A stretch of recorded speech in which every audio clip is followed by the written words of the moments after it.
मित्रांनो नमस्कार, पुन्हा एकदा आपले स्वागत आहे. मित्रांनो, देशातील संपूर्ण कर्मचाऱ्यांसाठी एक मोठी आनंदाची बातमी. या वर्षात पैसा खेळता राहणार अशी मोठी आनंदाची बातमी मिळत आहे.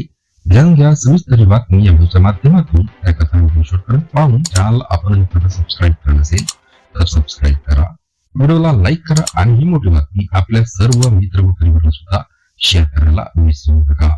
तर मित्रांनो, 2025-26 या आर्थिक वर्षासाठी पीएफ खात्यावरील व्याजदर 8.25% ठेवण्याचा निर्णय घेण्यात आलेला आहे. झालेल्या सेंट्रल बोर्ड ऑफ ट्रस्टीजच्या बैठकीत हा निर्णय घेण्यात आला. विशेष म्हणजे सलग दुसऱ्या वर्षी व्याजदरात कोणताही बदल करण्यात आलेला नाही. गेल्या वर्षी म्हणजे 2024-25 साठीही पीएफ व्याजदर 8.25% ठेवण्यात आला होता. त्याआधी 2023-24 मध्ये किरकोळ वाढ करून व्याजदर 8.25% करण्यात आला होता. तर 2022-23 मध्ये हा दर 8.15% होता. यावरून स्पष्ट होते की ईपीएफने सध्याच्या आर्थिक परिस्थितीचा विचार करून स्थिरता कायम ठेवण्याचा निर्णय घेतलेला आहे.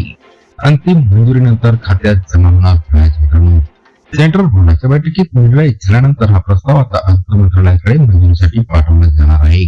केंद्र सरकारची अंतिम मंजुरी मिळाल्यानंतरच हा व्याजदर अधिकृतपणे लागू होईल आणि कर्मचाऱ्यांच्या पीएफ खात्यावर व्याज जमा केले जाईल. पीएफ व्याज कसे मोजले जाते पहा मित्रांनो. कर्मचाऱ्यांच्या पगारातील ठराविक रक्कम दरमहा पीएफ खात्यात जमा केली जाते. नियोक्ताही त्याचप्रमाणे ठराविक योगदान करतो. वर्षभरातील एकूण जमा रकमेवर वार्षिक व्याजदर लागू केला जातो.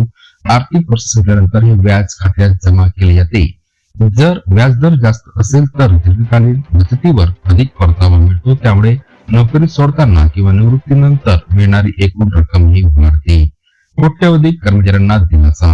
मित्रांनो, ईपीएफओच्या या निर्णयामुळे देशातील कोट्यवधी नोकरदार कर्मचाऱ्यांना दिलासा मिळालेला आहे. शेअर बाजारातील चढ उतार आणि जागतिक आर्थिक अनिश्चिततेच्या पार्श्वभूमीवर व्याजदर स्थिर ठेवणे हा सुरक्षित आणि संतुलित निर्णय मानला जात आहे.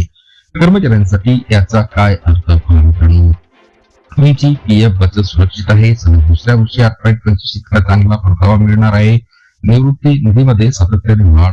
दीर्घकालीन आर्थिक नियोजन अधिक मजबूत. निवृत्ती योजनेच्या दृष्टीने पीएफ हा एक सुरक्षित आणि विश्वासार्ह पर्याय मानला जातो. त्यामुळे या व्याजदराच्या घोषणेकडे लाखो कर्मचारी आशेने पाहत होते. नवीन अपडेट सह पुढच्या व्हिडिओमध्ये. धन्यवाद.